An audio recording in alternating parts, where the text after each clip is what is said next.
Greetings, friends, and welcome to the Gaming Adventure and Discovery Explorers.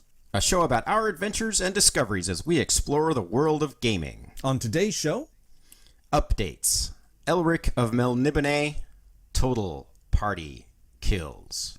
Let's explore. So, Chad, how are you? Hi, Galen. I'm great. And since last we've met, let's do Yeah. this. Since last we met on this channel, Yes. what's been going on in the life of the podcast? Yeah, totally. So we're rolling along, as anyone who's listening to us know, and so we typically come out on podcast first through Stitcher, and we're on iTunes.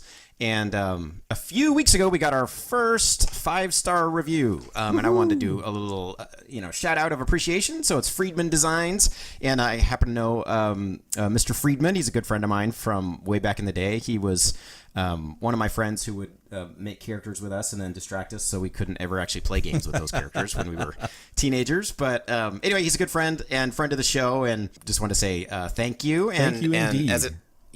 And illustrate the point of how easy it is to just click over and give us 5 stars if you enjoy the show. And then also we've been getting a kind of slow but steady likes on the YouTube channel. So these episodes also appear on my Continuing Clockwise YouTube channel, and we've had some likes on there, which we really appreciate for those same reasons. Just clicking those like buttons is nice feedback for us to receive. Had somebody who listens, who I also know very well. It's actually Moira, who talks about listening to the show and looking forward to it. So, great. So she's probably going to be listening to this. And hi, Moira. We really appreciate Moira. Your fandom. Yeah. And it's cool too when people leave, not just for like the metrics, right, that help the show get traction on iTunes or on YouTube, but it's also just cool to see that someone's listening. Right? Yeah. And likes very what you're much. talking about. So it gives us impetus to keep going with the show. It's really nice. Yeah. Absolutely. Yeah. So keep it up, fans, and thank you very much. Most importantly. Yes, indeed. And then, so the other thing I wanted to mention, a couple weeks ago, I was invited to a game night with a friend of mine, and so we went over and we played. It's called Mansions of Madness. Ooh. Had you ever heard of this? I've heard of it. Yeah. Yeah, and it's another one of those Fantasy Flight Cthulhu licensed games, which Fantasy Flight has very many now. Yes. And I have to admit, I'm not inherently a fan of the setting. Like, I'm not. Okay. But if I had the whole world to choose from of a setting to play a game in, I wouldn't choose, I don't even know what it is, like 1920s New England. Yeah. With like the unkillable, like the horrors. It's all good stuff. Yeah. It's just not necessarily my favorite. Yeah, sure. But there's so much good content there because the license has been used so well that I wind up playing a lot of these games, and I own a lot of these games and enjoy them. Same here. Yeah. Yeah, what do you think about the Lovecraftian Cthulhu stuff? I think it's fun. I like because my mind doesn't put together, like you said, 1920s and evil gods. So that setting is interesting. But for a game, it's a little like, well, what can I do? Yeah, right. Which is part of the fun. If my main goal is to not go crazy, then I'll just stay at home. That's the sort of thing. So but it's fun. I do enjoy the games. We have a number of them as well. And I've played the first edition of Mansions of Madness? No, I don't think I have. I think I'm conflating it with Betrayal at House on the Hill. Oh, okay. I mean, it could be. There is a first edition of it, but I may have. I don't know. Yeah, it's very similar. I mean, it's scenario based. I don't believe there's the flip. Like Betrayal, there's a betrayal on House on the Hill. Halfway through the game, and I don't think any of the scenarios have that. I could be wrong, but I think everyone's on the same team. I think it's 100% collaborative, cooperative game.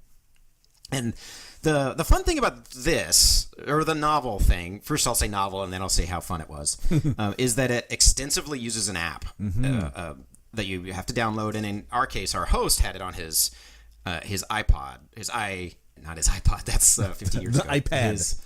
iPad, thank you. I was like, no, it's not the iPhone, it's the other one, the iPad. He had it on his iPad. Yeah. So we could all see it really easily. And that tracked a lot of stuff that Fidgety Bits track in a lot of board games, which was pretty cool. Like, there was an unfolding of the game that the app tracked turn by turn. Yeah. And you interacted directly with it. It was a little weird because as a board game where we're all sitting around the same table, we also were staring at the app quite a lot. Yeah. Including, it's a kind of a tile-based, you build a map as you go game, and the app would tell you exactly what tile to put down, and that was really cool. Yeah. But then it kept the map on there, and some of the information was only on the app, and some of it was on the board, and some was on both. Okay. So you kind of wound up staring at the app a little bit, even though there's also the board there in front of you, which I don't know what I think of that. So there was some ups and for it, for sure, just from the way the game worked. Again, I've only played it once. We played one scenario, and we did lose. We died. But we knew it was kind of challenging. Yeah. It didn't quite have the balance for me of ways that I think technology can be used to help in games like this. Right. Like there was some... Like, for example, we didn't get the movement rules exactly right until we noticed it about a third of the way through the game, that we weren't moving as far as we were allowed to move. Yeah. And that's the kind of stuff I kind of would like technology to remind me. Like, exactly. And I don't know what the answer is. I don't know how to do that with technology. But then like there was stuff that it was helping with that I'm not sure was necessary. Like a deck of cards could have done it just as well, or maybe better even, or I'm not sure. Yeah, it's interesting too when you talk about the fact that you were sitting around a table and then you're spending a lot of time looking at this app, and it's like, oh, that's not what we sit around the table for, right? Yeah, it's true. So it's a fine line that I think developers have to deal with, is that if you're going to have app support, making it, like you say, helpful, like those movement rules that you said that you wanted. And things like that you can check in with, but maybe you don't have to look at it the entire time. Yeah. I think that's what I would want my app to be, more of a support as opposed to an integral part of the game, maybe.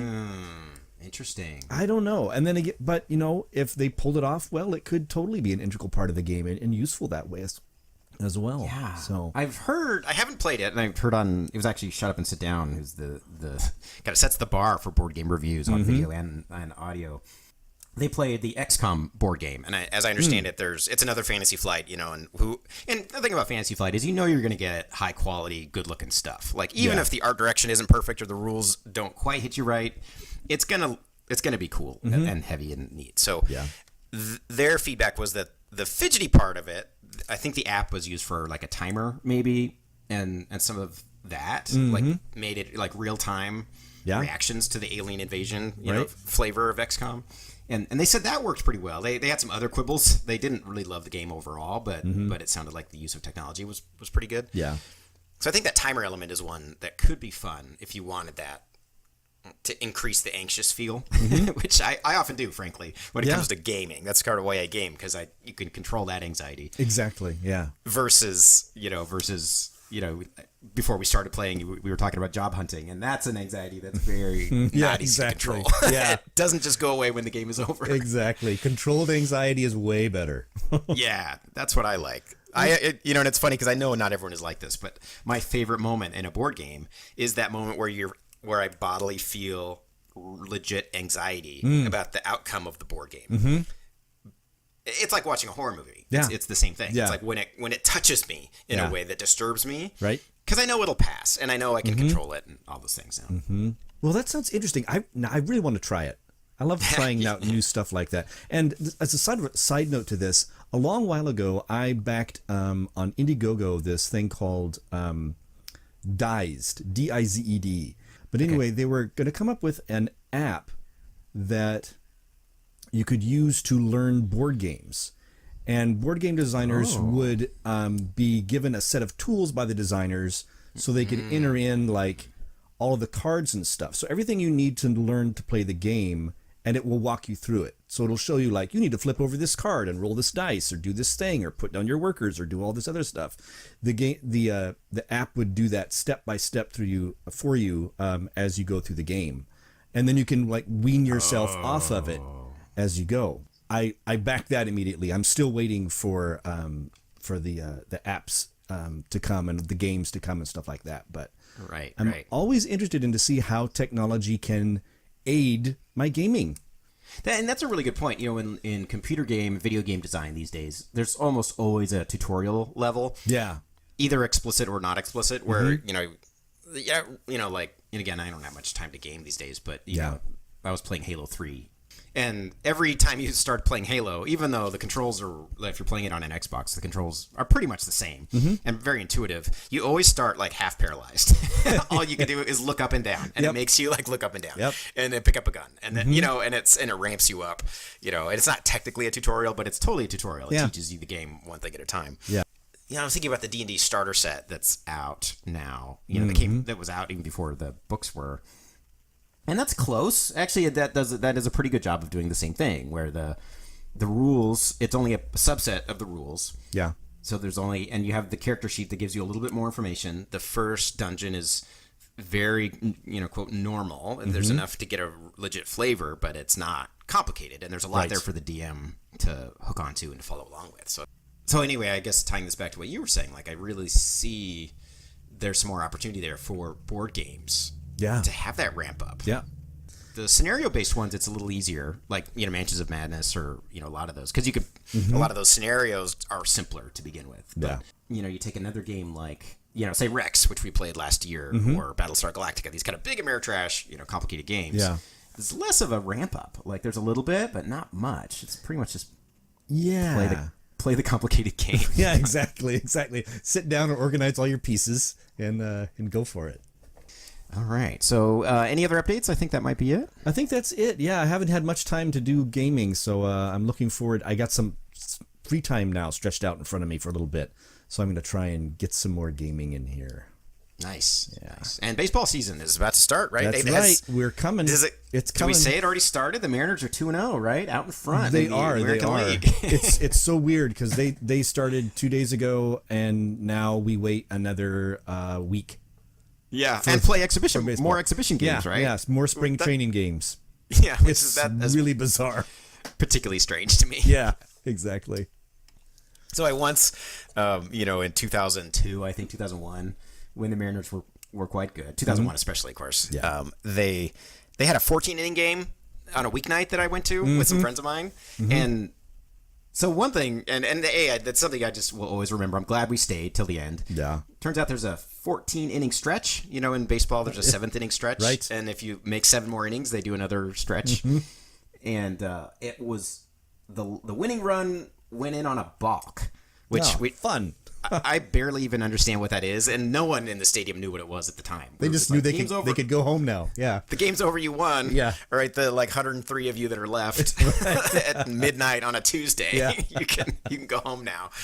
So anyway, it's just those memories from sports. Oh yeah. Okay, well, let's get to our next topic. Yeah, what is our next topic?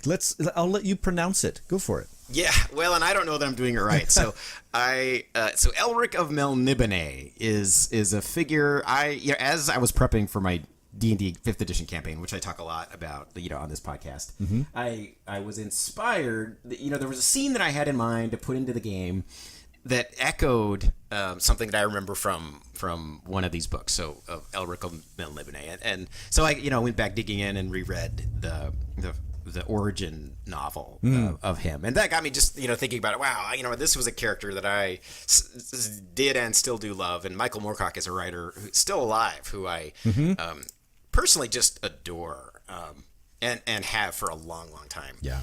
Have you read much of his stuff? I haven't read any of it. Yeah, I don't know if it would be to your taste or not, but so he's a British writer. He was born, this is just quick Wikipedia stuff, but he's still alive. He was born in 1939, and his books tend to be, with some exceptions, they tend to be like 180 pages long, maybe some more, maybe some fewer. So, and so much happens, so much is packed in, so much kind of weird, cool stuff. that you kind of know right away if it's for you or not. Yeah. He wrote, so Elric, the character that I particularly enjoy, was written somewhat as a response to Conan the Barbarian. So Conan the Barbarian, I think everyone probably knows, but anyway, he was written, created by Robert E. Howard.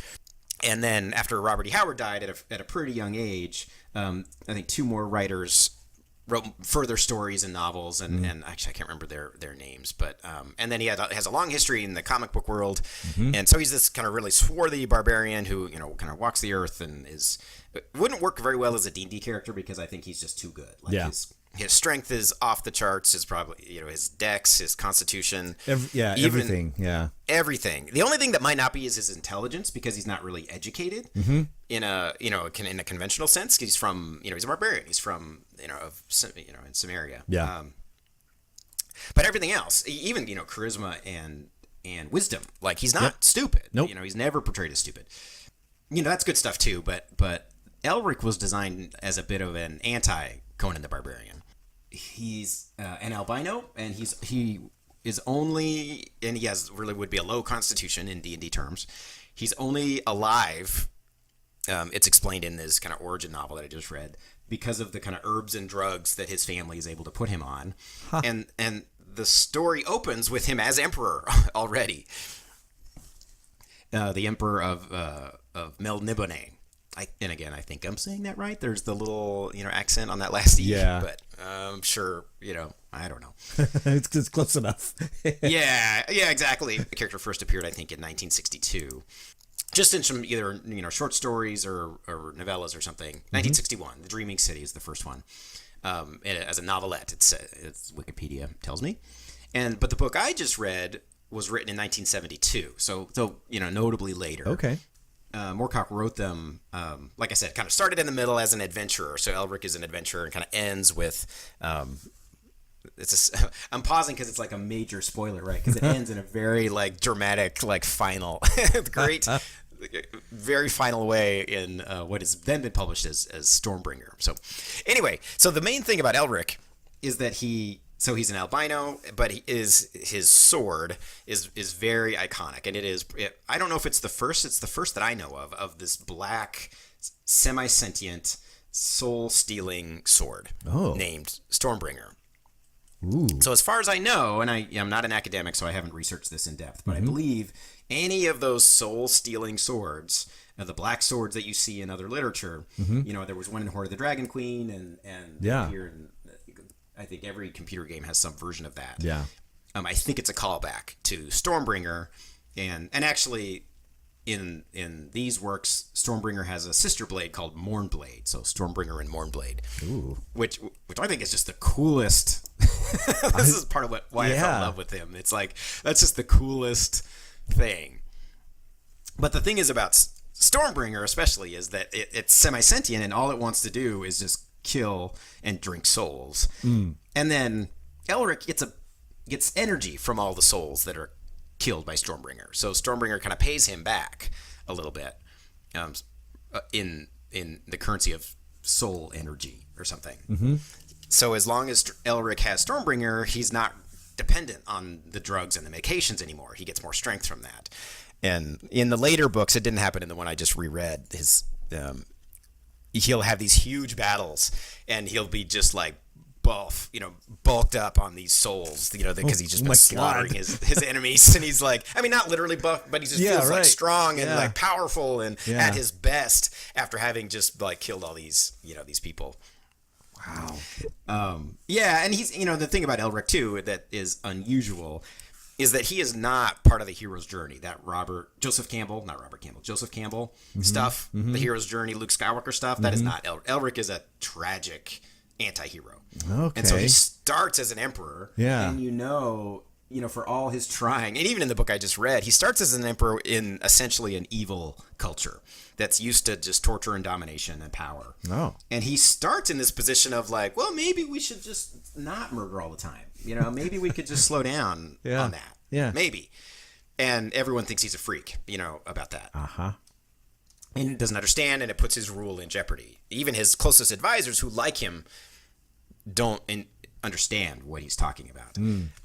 But then as the novel progresses and, bad things happen, he even kind of flips on that. And he's like, I just need to be what I am, a proper emperor. And so he starts to kind of lose that, his aspiration towards goodness as the novel progresses. Mm-hmm. So again, it's that, I think he was written somewhat intentionally to be the opposite of a hero, of what you would want, right? It's a proper anti-hero. And not in the way that Mad Max is an anti-hero. Like, we could do a whole episode on that. But, where Mad Max tries not to engage, but when push comes to shove, Mad Max winds up doing the right thing. Yeah. He winds up helping people. He winds up engaging with the people that he's with as much as he tries to resist. Elric is not really that way. And I think, so he appears, there's in the original Deities and Demigods, and that was part of when the revisions came out of the Advanced Dungeons and Dragons. I think they lost the license. There's been some conflicting stories around that, but the Cthulhu mythos and the Melnibone mythos all are in that original group, and then in later printings disappeared. Oh, interesting. Anyway, his alignment is I think chaotic evil, lawful evil, one of those. It listed there. So, that's not the end all be all. That's not canon, but just as a ooh, interesting. One of the things I also really love about these books and this portrayal, this is what I like when I think about elves. And they never use the word elf, and they never really say he has pointy ears, and there's he doesn't look like Legolas really, other than they're pale. But they're elves. Like, they're withdrawn, they're long-lived, they've peaked. You get the sense that their empire is starting to withdraw from the world. Okay. But over centuries, it has began to shrink. And they call them the young kingdoms are like humans, and they're more eager and active and exploratory, and they fear the Melniboneans, even though the Melniboneans haven't really done much lately. They would love to just murder and slaughter and conquer, but really they're just can't get around to it these days. That can't be bothered. Yeah, a little bit, and yeah, at least that's my interpretation of how it is, and that's what I love in an elf. Like, that's why I think it was on Twitter. I think you and I and maybe some others went back and forth where I'm like, Legolas is not what I like in elves.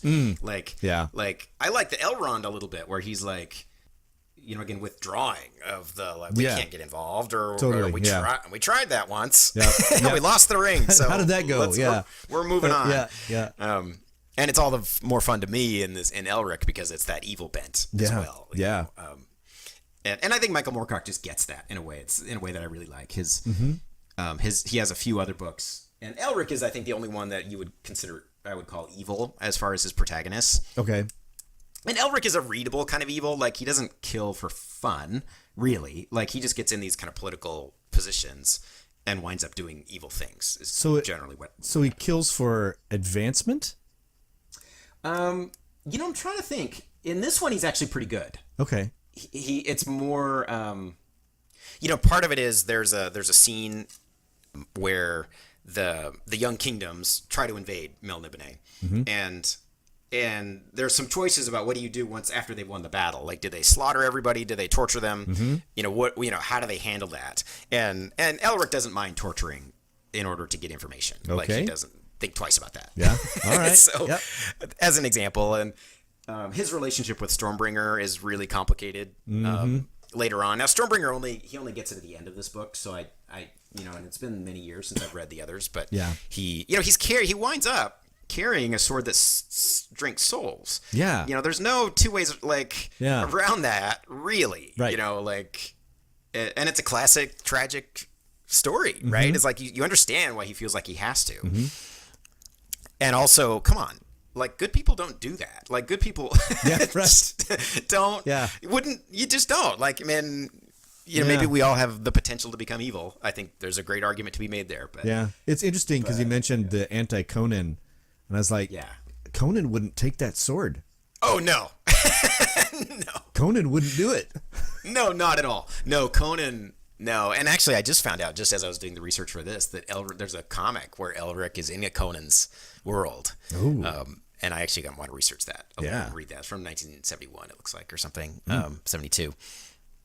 No, because Conan, and this is one of the things I love about Michael Moorcock, is the way he handles magic, because these are sorcerers. Elric and his cousin. These are hard, and not D&D sorcerers where it comes from inside. They're probably closer to wizards or something.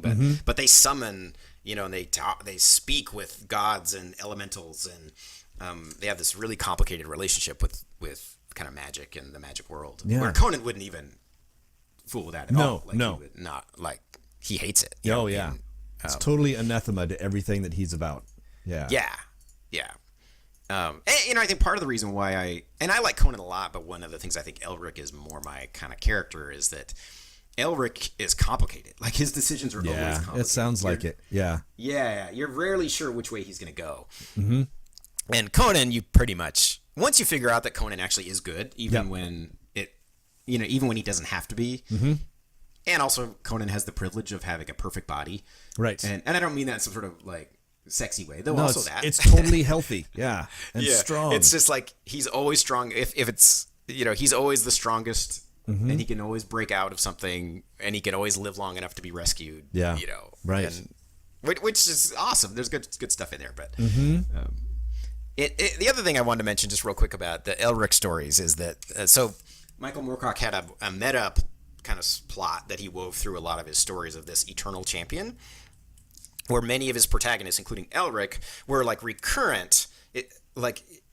recurrent figures in a shared multiverse. Oh, okay. So they weren't in the same universe, but the shared multiverse, and many of the stories crossed.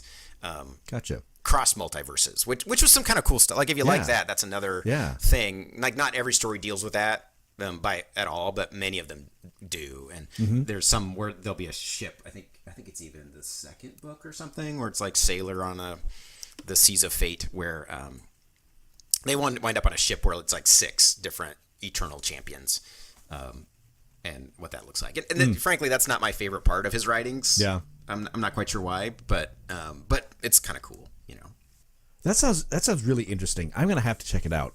Yeah, I think you should. And I don't know. I don't have a clear recommendation of where to start. I think the first Elric book is a reasonable place to start. It's the only downside is that he doesn't get Stormbringer until almost the end. Yeah, and it's a little like when you're listening to a new band and say on the era of Spotify, you don't necessarily listen to their first album if it's a band that's been around a while to really see if you like them or not. Yeah, because sometimes it takes a couple albums to really get in the groove. Yeah. And so you just get the greatest hits and figure it out, and that wouldn't necessarily be that first Elric of Melnibone. Yeah, I don't know though. Maybe it is. At least you'd understand because it starts everything. But his stories are a little like comic books, where even if you don't understand everything, it's fine. It's kind of designed that way. Well, I'm gonna do it. I'm gonna read some Elric of Melnibone. Yeah, and cool. then I'll talk about it. Yeah, then report back. Yeah, exactly. Yeah, report back. Great. And so that'll probably, because it's such a dark world, it will probably inspire you for your next D&D game. To have a lot of death and slaughter. Probably, right? Not that that's already not a part of D&D. Yeah, right. And so let's shifting topics. Yeah. I was just thinking, and I can't remember what got me particularly thinking about this, but reflecting on different total party kills that I've experienced in gaming, and near total party kills, and I've been on both sides of them, and I think it'd be great to kind of reflect on that a little bit. Now, the first one that I experienced, and I think you were in this game. Were you in my first 4th edition? Yes. Campaign. Okay. Yeah. Okay. So, because I remember not everybody was at first. So what I would love to do is I'll say what I remember of that, the short version, and then I'd love to hear what your experience was, and then we can unpack like the back end of it. Yeah. Mechanically. Yeah. Okay. So 4th edition, again, very very combat heavy, and the player characters it was a module that the name escapes me, but the player characters were in a fallen city in the not technically the Underdark, but in this it was the Underdark. And it was these sentient, they're called Zanekin, these sentient ape men were kind of living there. And I think you guys had gone in and found it and were essentially just trying to go from point A to point B. Yes. So you had talked to some, and you'd made some semi-friends, and they were like, okay, we'll send a guide with you to show you how to get. I don't even remember where you were going or what you were trying to do. No, me either. you're trying to get from point A to point B in this fallen city, and so with your guide, you set off. You encountered. I don't know if it was 2. I don't know how many, but there were mad wraiths, and it turned out they were elite mad wraiths that you encountered, not the normal kind. Yeah. I didn't even know that was a thing, and so your guide was killed immediately by the wraiths. Turned out he was a minion. He had 1 hit point. You began the battle, and I think maybe more mad wraiths even appeared behind you or something. I don't remember. There was rubble and terrain that was slowing you guys down. I think mad wraiths had maybe a field, a zone that slowed you down. I can't remember exactly. And your guide also arose in a round or something and became a mad wraith. Yep. And you guys, not everyone died. I remember it was not technically a total party kill. At least 1 character escaped. Maybe 2. Yes. I think maybe 2 escaped because I think our DM at the time, our other DM in the other game where we met, I think he was playing with us. Oh no, he wasn't there. No, he wasn't. I think he was there as an NPC. I think his character was there. I don't remember. I think that's it. I had forgotten about that. I thought he was there, but he wasn't because we were telling him about it later. Yep. So anyway, I think 1 or 2 characters escaped. The others died. And then, so what I wound up doing was just rebooting the campaign like a year. I fast forwarded. I think we changed the personnel around a little bit, like the players, and then advanced the timeline a year or 2, and then picked up and went. And that became the rest of the campaign that we went all the way till, I don't know if we went to level 20, but to definitely high level. Close. Yeah. Epic tier 4th edition. Did you have any other memories that complement or conflict with that? No, or how did that feel from your perspective? That was pretty succinct, and I think that got it. I think one of the things that stands out to me as a memory is that as a party, we didn't know what we were doing. We got pulled in different directions. Some of us wanted to run away. Some of us wanted to fight. Oh, yeah. And I think that sort of push-pull in each direction allowed us to not do either one of those things effectively. Yeah. I remember in 4th edition, that was often a problem. Like not staying clear to a set of tactics, or the situation changed so much it was hard to have focus of tactics. Yeah. And it did change too, right? Because when we realized that something that was killed by these things came back as one of these things, they're like, well, okay, now it's a whole other ball game. Yeah. And then we had to deal with, like you said, the terrain that slowed us down. Yeah, there's a lot of rubble, I remember. Yeah, some of us slower characters, because I think I was playing a dwarf fighter at that time. Oh, yeah! That's right, the battle, whatever. Yeah, and he was slow as anything. That's what I remember. I remember some characters saying, we need to go from the very beginning. Some characters saying, no, let's fight. Let's take care of these things. And neither one of those things worked out real well. No, it's true. It didn't. Yeah, and so from my side of it, I was a pretty new DM. Like I'd been DMing. I think that was a monthly game too, like we do now. And I had DM'd several sessions, but not a lot. And one thing was that I was trying to play the rules like straight, so I didn't tinker with anything. Like it was straight out of I designed the encounter to an extent, but it was like a wandering monster that I'd found in the module. Okay. I'd used the stats, I think as written, in fact. I had added the bit about the minion, the guide, because I thought I wanted to show off like what they could do. That might have been what, in retrospect, that was maybe one of my mistakes. But the biggest thing is I teased this earlier, I didn't realize they were elite mad wraiths. And so when I did the experience point calculation, which I know is not the whole story for encounter building, but I had misjudged the difficulty of the encounter by like double or something. I don't remember. But I think because elites were like 5 times more powerful than straight. So I misjudged by 5 times, I think, was how the math worked in 4th edition. And I had no idea until the battle was either almost over or had ended. Yeah. Like that I had missed the math. Because I think in the monster manual there was a mad wraith, and then in the module there was an elite mad wraith, and I was interchanging them. I had used the monster manual to calculate it, and the module when I ran it, and didn't realize. And then I ran it straight, so I didn't change it. Couldn't think of any way to like bail you out. I don't think it even occurred to me to bail you out. Yeah. But I felt totally powerless, which now I know better. Yeah. But at the time I was just like, I didn't have any idea what to do. Yeah. So it was not. I don't know that I regretted it at the time. You guys were pretty good sports about it. Mm-hmm. Which isn't always the case, just universally. But I that was not what I meant to do. Yeah. Like, it was supposed to be essentially a wandering monster to show you how dangerous the city was. Mm-hmm. It wasn't a boss or anything. Right. So it was not. I would not do it the same way now at all. Yeah. Yeah. So it's interesting that you say that the party took it well. I think that's a really interesting topic as far as D&D goes with TPKs. Is that some people are really protective of their characters. Yeah. And they, no matter what happens, they do not want the DM to kill their character. It's true. Right? It's and true. they'll tell you about it after the game. Yep. And work things out. And then there are people like me, which is I'm not so precious. I don't mind the story coming to an end. Like, that was the story of this party. We wandered in and we got nailed by these mad wraiths. It was amazing. And now, so endeth that story. Here beginneth a new one. Yeah. That's usually how I tend to look at it. I'm that way now. I remember early on, especially, being more precious about that and being more like stressed and tense about it. But nowadays, I'm, whatever. And I think part of it is that when we played in your campaign, I had known you for years, right? I had known the group. I'd been playing much longer, and so I just, you just kind of get used to the threat. After a while, I did. Yeah. Anyway. I had a couple of my own TPKs, or you did near TPKs. Well, okay. I guess technically they're both.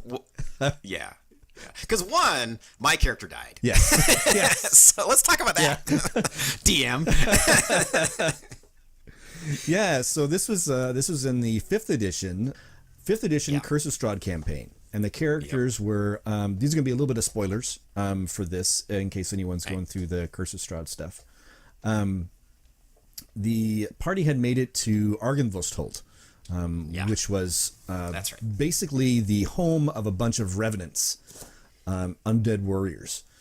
The party kind of wandered into the chapel where these revenants were praying, and I just kind of let it roll. I let the dice fall where they may on this one. And the party wandered way in. They got really close, and it was just a fact of, all right, if they're going to wander within 30 feet, here they come. And I think it was 3 of them. I think it was at least 2. But they took down the fighter right away. And, that was me, right? That was you. Yeah. And they were. I didn't remember if I was first or not. You were first. You died right in the chapel. It makes sense. I mean, I was pretty. That character was pretty brave. Yeah. Very heroic. Yeah. And that's actually something I'll say too, is the heroism displayed by the character led me as a DM to think about ways of rewarding the player for doing that. As far as, okay, you're dead, but maybe you're not dead. Let's talk about it. Right. But I watched as I think another party member went down, and the rest were fleeing. Yep, I remember then. But they weren't gonna get out because of, I like to have my world, we talked about it before, be alive and real. So those 3 revenants weren't the only. They weren't gonna get out. Weren't the only people in this building. Oh man, I didn't know that. So I did what I kind of learned this from watching Chris Perkins do his D&D stuff. Cool. Is that I like to view D&D games as TV shows, episodic TV shows. Yeah. And the heroes are always in peril, but if we want to keep telling the story, I'm going to keep them alive. I used my knowledge of some of the other, like the main boss of this place, of Argynvostholt, like the ruler of it, my knowledge of him, and I improved a intervention of him witnessing this like heroic stand and from this fighter. Oh, yeah. And saying, no, wait a minute. Let's see if they, prove yourselves to me. Tell me what you're all about. That's right. That was really cool. Gave the party an out in that way. Yeah. So yeah, I did. The party was gonna go down, and I, as a DM, said, "It's more fun if they don't. What's a fun way to move the story forward?" Yeah. So that's how I handled that one. Yeah, and I think similarly to my story that I just already told was that we had intended to just peek our head in to this dungeon. Yes. We were like, I think we even had another mission we wanted to do, but we were nearby, and it was kind of one thing led to another, and so we're like, well, let's just look. Okay, well, there's a chapel that should be nice. Yeah. Like, I don't know. I don't know what our lodge, and part of it. And this is a real thing to watch out for that I've experienced my entire D&D career, is when the players get tired, the decision-making gets questionable. It's true. Yeah. And I think that happened near the end of a session. Yeah. And I think the logic maybe didn't follow with our plan. Yeah. And also, I had no idea, and I don't think the other players did either, like how tough revenants were. Yeah. Like I hadn't looked them up in the DM's guide or anything. So we were just like, oh, it's just another undead. I don't even know if we knew they were undead. Maybe we did. And then they just hit so hard. It was oh man, like, whoa. Jeez. Yeah. But, and I've forgotten your follow-up, too. And I think, because it was the next session that you allowed my character, Vespius, to come back, as a ghost. And he was a ghost for, half the session, which was that was a lot of fun. Yeah. I thought it earned us the... Oh, yeah, and then that's right, and then we used the Revenant rules that we'd found. Yeah. In the Unearthed Arcana article, which was a lot of fun, which was a key part of that character then moving forward. Yeah. And you mentioned the fact that the party kept going further and further in. So I remember initially the party had said, "Oh, we'll just go check this place out," because like you said, you were on your way somewhere else. Yep. And then you saw a room, and you went in it, and it was empty, and you saw a door, and it was partly open, so you went through it, and you saw another room, and that was empty, and there was another door, and you just kept going through it. And nothing was really bad. Nothing bad happened to you until everything bad happened to you. Totally. That is exactly what happened. It was, but that was, it was a lot of fun. And it did, like you said, with that session with you playing a ghost and then leading to your character becoming a revenant, this led to something fun and different that as a DM, I wouldn't have thought of. And as a player, you probably wouldn't have thought of either. No, I wouldn't have. Just the way the game unfolded. Yeah. Did you have anything you would do differently as a DM? No, I don't think so. Okay. I don't think so. Cool. Yeah. Yeah, awesome. This next one, though. Yeah, oh man, this one. So this is also in the Curse of Strahd, and this takes place in the Amber Temple. And in the grand hallway of the Amber Temple, there's a statue that houses an Arcanoloth. And Arcanoloth is this weird fiend. It looks like a little fox person, but it's a big-time magic user. What they say? Yeah, big time. Big time. Really big. Challenge rating 12. Yeah. It's an 8th and level. we were level 10, I think. Yeah, you were level 10. Yeah. And it's an 8th level spellcaster. Anyway, so the party got involved with this Arcanoloth, and there'd been a little combat, but then some discussion, and then real combat ensued. Yeah. Okay. Yeah. Yes, factually correct. And I will add my details in a minute. Yeah, exactly. So, and the combat was going on, and the Arcanoloth was teleporting hither and yon. Oh my god! Because that's awesome.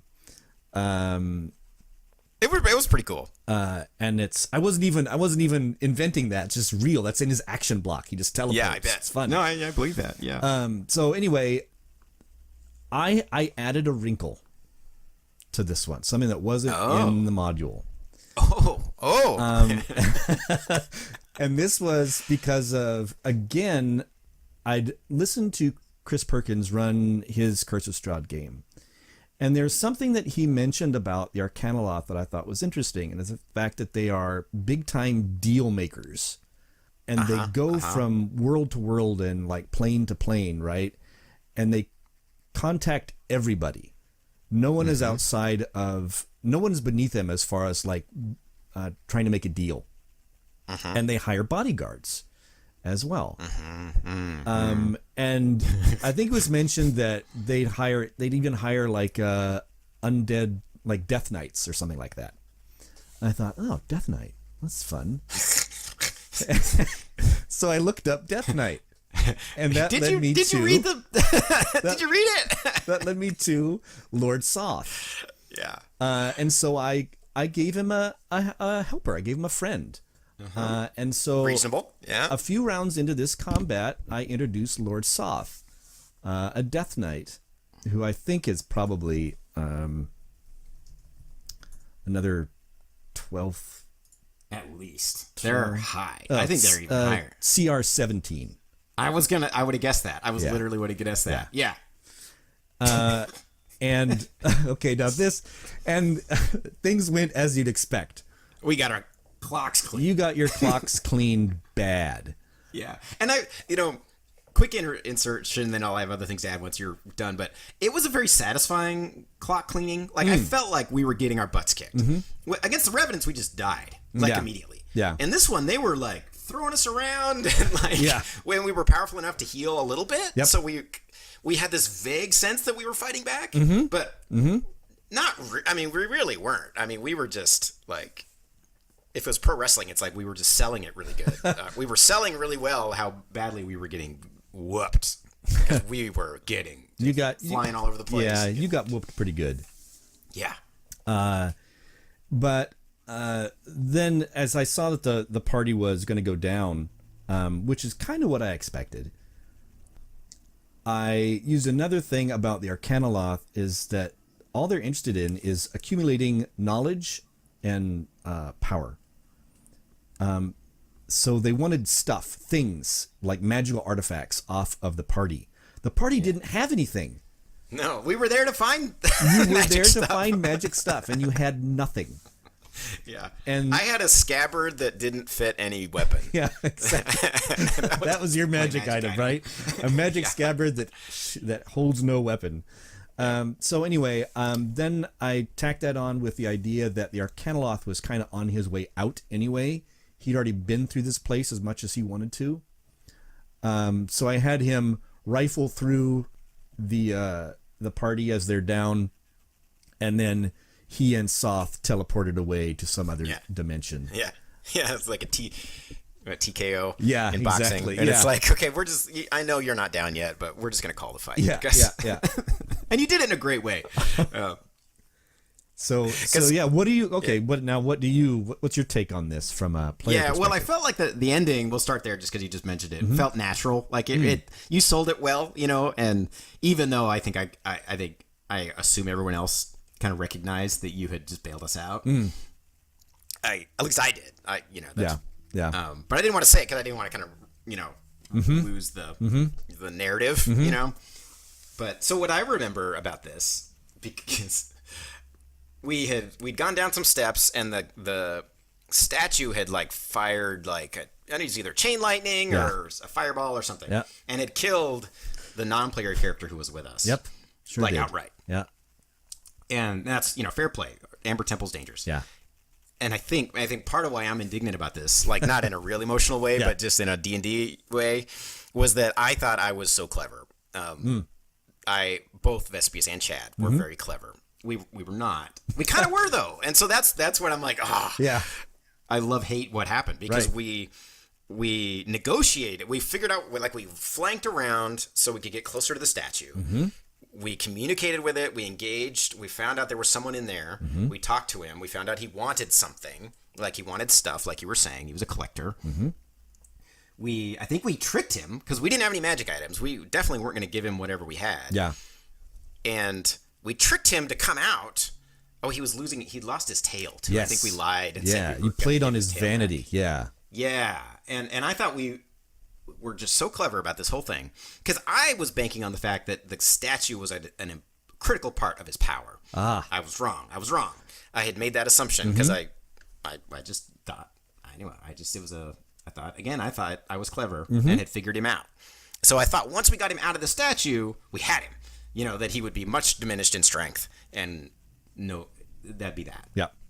Turned out not at all, as you described to be the case. So those were like important details where like I was like, yeah, I was so sure I'd figured it out and that I had beaten the room. You know? I figured out the puzzle. I know how to do it. Exactly. Yeah. I was so sure of it. I've never been so sure of something in D&D. I don't think. And so wrong as that encounter. And I'm looking over at chat here on Twitch, and Kayakone. Yeah. Hello, Kayakone. Oh, great. Kayakone. Oh, yeah, he was there. Yeah. Yeah, Kayakone pointed out that the NPC that died, that was fine because he says, you hated that guy anyway. Yeah. Yeah, I hated him the least, but... It's true. It's true. Kayakone, his character, I think, is... No, his character was very nice, as I remember. It was very nice. But Kayakone disliked him. Yeah.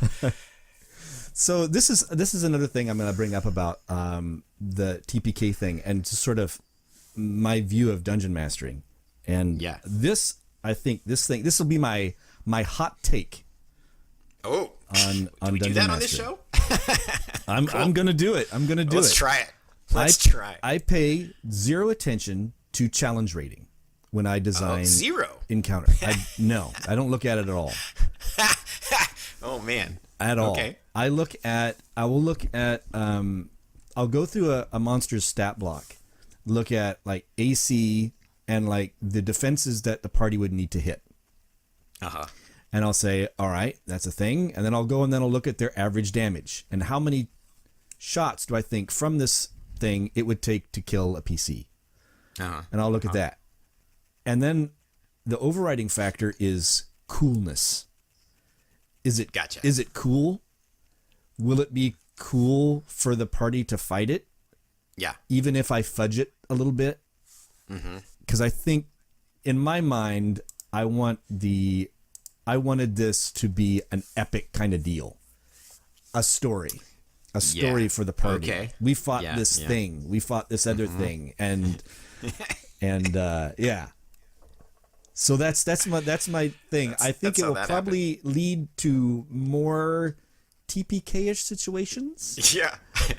But it's also going to be, TPKs probably not against goblins and kobolds, but against like frog hemoths and 12-headed ogres or something like that. Yeah. So I have two responses. One is I will always play in a game that you are DMing. Oh. So that's but I think that's a terrible take.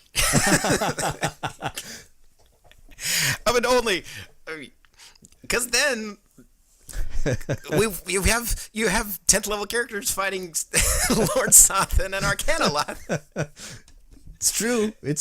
But you bailed us out. So, again, it's all good. Yeah. I was like, and CR ratings are not, they're not that great anyway. I think it's a well-known deal from everybody that they're not total packages. That's one reason I only use them as a quick snapshot. Yeah. Whether it's close. And I should say also that one of the reasons I don't use them is because I still don't get it. Challenge rating in my head doesn't too complicated. Compute. This sucks. So I'm like, this is I can't learn this, so I'm gonna just do my own way. Yeah. All right. Well, that's good to know. Yeah. There you go. And I think as a DM too, this is something I've struggled with too. Is more seriously, how do you bridge that gap? Because you want things to seem dangerous all the time. That's the fun of D&D. Yeah. So then, how do you communicate that an Arcanoloth is like 10 times more powerful than a bugbear? Mm-hmm. Right. Because a bugbear to a first level character will could easily kill first level character. Yeah. Especially 2 or 3. Yeah. But they're in totally different leagues, and yeah. they're both supposed to be scary for level appropriate, and so it's fine when we all know what a goblin and a bugbear more or less are, but in Arcanoloth I had no idea. Yeah, you've read the monster manual. Yeah, in some cases too, there's maybe a visual cue. Maybe this thing is really big, or something like that. But Arcanoloth is this walking fox person. Yeah. That's not overtly scary. You might think magic, but how much? Mm. Yeah, it's really difficult. I agree. There's a Medusa in the campaign that I'm running that you guys haven't met yet. You've just heard about.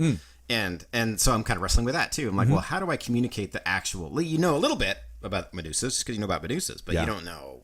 I don't even know yet. I haven't worked out that encounter, but like how do I communicate what your actual risk is? Or maybe, how much does it matter? I'm not sure. So open questions to an extent. Yeah. Kayakone mentions as far as not using CR, said, boy, would that not work in 3rd edition. And I was like, I have zero experience with 3rd edition, so I can't speak to that. How about you, Chad? Yeah. Do you have I never played it other than that Pathfinder game that you and I played in with our other friend, which is not quite 3rd, but it's similar. But, I know it was just very intricate in its encounter design. Yeah. Maybe we can kind of shift. I had a couple 5th edition near total party kills. Yeah. That I'd like to talk about. And I don't even remember a lot of the details of this next one. So it was Horde of the Dragon Queen.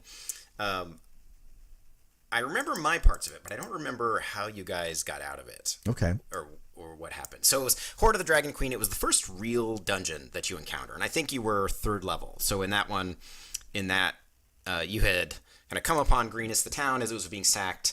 You had scouted out the prisoner, and then you had gone into the dungeon. So I'm pretty sure you were 3rd level. You went into a room and you were exploring the dungeon, and like half the people like fled, and so you chased them.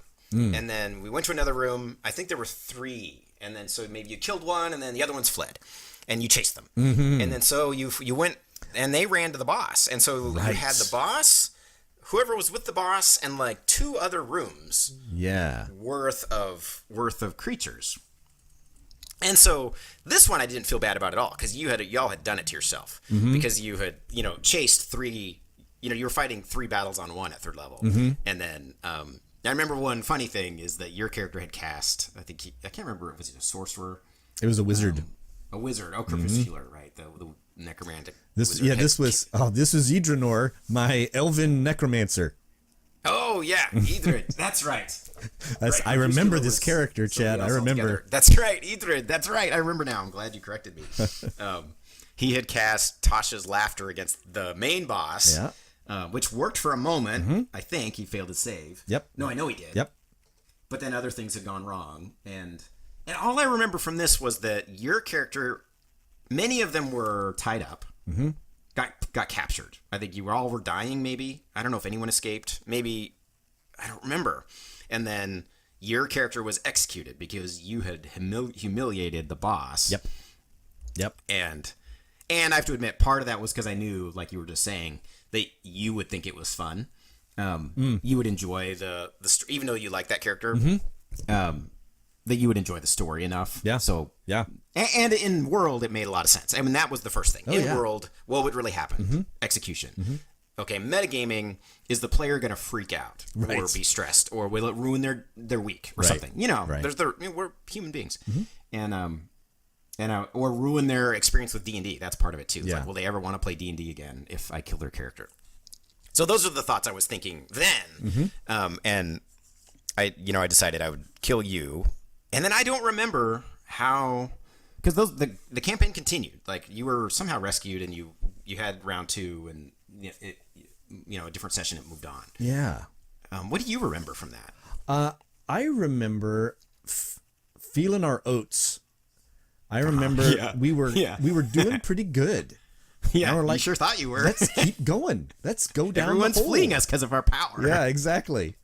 Yeah, I think we were rolling too well, and we weren't really. We were feeling heroic. Yep.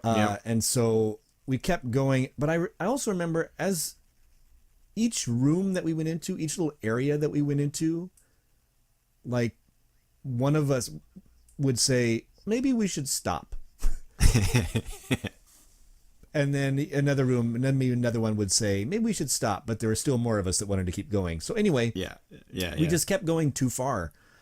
Like you said, we ran into the stopping point with the boss and everybody. Yeah. And I remember it being really characterful and loving the way that my character died. That he cast a spell to try and get the main boss out of the fight so everybody else could kill his subordinates. Yep. And that worked for a little bit. I thought you might have a chance when you landed that spell, actually, to be honest. So did I. Yeah. And, but things went south. The rest of the party went down. The big bad got back up.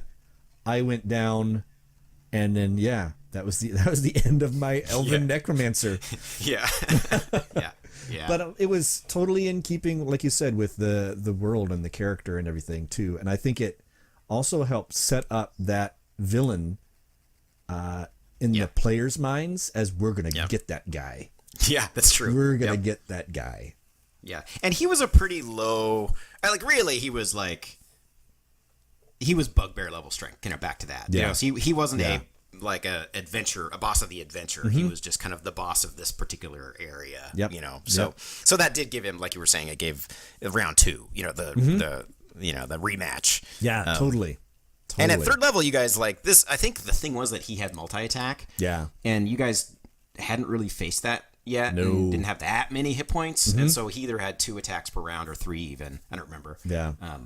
Yep. So he hit pretty hard and he wasn't alone, like we'd said. Yeah. And, I have to say, in contrast with the Mad Wraith situation, I regret nothing about this one. No. I think one of my key things about, killing characters is if it's your tactical decisions that I have given you, transparent information about, and you just have made a bad decision, I'm much more likely to just let it rip versus totally. Ooh, that just got a little out of hand, or ooh, I didn't realize something, or when I've kind of lost control of the encounter, or if it just doesn't seem like it'd be fun. Yeah, exactly. But yeah, I'm totally with you. If the party deserves it, then okay, this is what happened. Totally. Yeah. But that wasn't the last one, Chad, was it? No, and I think it was the last one that I could think of for this 5th edition campaign was later, and it was mostly this part of the adventure was Horde of the Dragon Queen, but there was an interlude there where I had you traveling through the Underdark. I won't get into it. Maybe later I'll talk about why, but I think it's outside of the scope of this episode for today. Yeah. There's some cool world building stuff in that. Maybe another day we'll talk about. But so that they were traveling through the Underdark, really from point A to point B, and you encountered some drow warriors, and I think you even spotted the ambush that they were set up, along the Underdark highway is what I called it. But your group had angled away, but they had seen you. The drow had seen you too, and I think you either didn't verify that or didn't realize it, and then they just flanked around, and the cover that you guys thought you were behind turned out to just be a wall that you were standing in front of as they flanked around you. Yep. And so tactically you were just kind of caught, and then you were relatively low level, maybe 5th level by then, so you had some oomph to you, but not as it was later. And the drow have poison, and that's really what got you. That was it. They have, and I think half the party failed their first save after being, I don't remember if it was darts or on their blades or the arrows or what. Might be their hand crossbows. Yeah. And then that left 1 or 2 of you that maybe survived until the next next round in combat. Yep. And so that was, the advantage of that was that you were all unconscious. You were all explicitly unconscious. No one had been killed. Right. Now it could have been. The drow could have easily just offed you. Yeah. But these are wandering monsters. They're literally wandering monsters. There's no point to that. And so I had you all get captured, and we had one player who was absent that session. So it worked out really nicely that I had kind of 2 plans. It was almost like a Star Trek episode where the people who were captured were working a way to get out, and then the people who were trying to save you were working a way in. And then you kind of met in the middle. Yep. And then escaped. Oh, hi, there you are. Yeah, exactly. Yeah. And it was, so I thought it actually turned out to be the following session. Similar to your ghost story, I thought it worked out. That I do remember of that following session of the escape, because you guys had talked to some, because Drow were always scheming against each other, so someone tried to recruit you, and you guys kind of went for it, but kind of didn't, and then you didn't at all. You just left, I think. Exactly. So. Yeah, I remember that one, because I remember that was the first encounter the party had with poison. Oh, in any real sense. And I don't think that I didn't think we knew that Drow had poison. And then B, we didn't know what poison would do. And then we all started failing those saves. And it's like, oh, this is what it does. It was pretty brutal. Yeah, that's a brutal effect. That's not fun. And then it's that thing too, right? Where when some of the party starts to go down, the rest of the party, they could run away, but then they're leaving the party behind, and it becomes a big. It was mess. a real death spiral. Yeah. That was a clear death spiral, I think. But it was again, it led to something fun and cool. That weird inside the Drow fortress and the scheming machinations of the Drow people inside. It was it was really cool. Yeah. I had a lot of fun. I remember that fondly. Those sessions. Yeah, same here. Same here.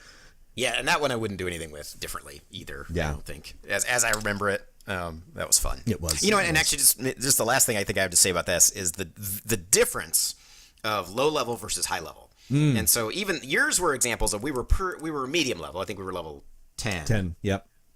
For the Amber Temple at least. And so that battle went on long, and we didn't. We knew we had kind of gotten outclassed. Right. But my TPKs went pretty fast. Yes. And at low level, you just don't have much bandwidth. No. Either 4th or 5th edition. But what I remember as a DM having to adjust as you guys got higher level, because our campaign went up to 17 eventually, was that I just had to assume you could escape everything. And just go for it. Right. And don't be afraid of the poison, and don't be afraid of the multi-attack, and don't be afraid of feeble mind, and don't be afraid of whatever awful things I could cast on you. Because you guys, and I was right in that last battle, like you guys had counters to everything.